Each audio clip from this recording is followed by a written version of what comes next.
Të shpallet gjendja e fatkeqësisë natyrore për shkak të dëmeve kolosale të shkaktuara nga përmbytjet në qarkun Fier, është shprehur në prononcimin për mediat deputeti i Partisë Demokratike Luan Baçi, teksa ka monitoruar nga afër situatën e dëmeve në fshatin Brostar. Baçi ka denoncuar gjithashtu verifikimet selektive sipas tij në banesat e zonave të përmbytura.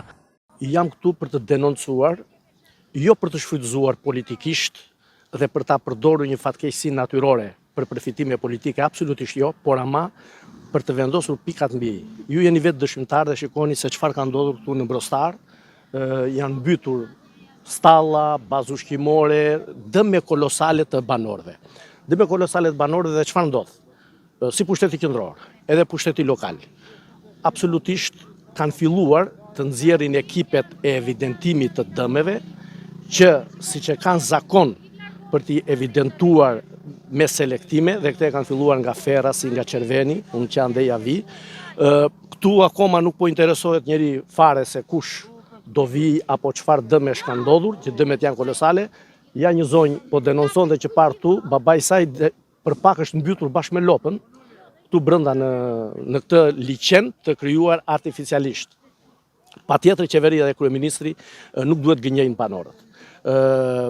Ngritja e ekipeve të verifikimit të dëmeve është një mashtrim i radhës që e kanë bërë në çdo lloj përmbytje që ka ndodhur, për arsye se ju jeni dëshmitar vetë që çdo vit kemi përmbytje, të paktën po flasim për qarkun e Fierit, për bashkinë e Fierit, çdo vit kemi përmbytje, çdo vit e njëjti avaz, i njëjti zanat, të njëjtat justifikime dhe ndodhet e njëjta gjë, pra nuk u paraprihet absolutisht që mos të ndodhin këto.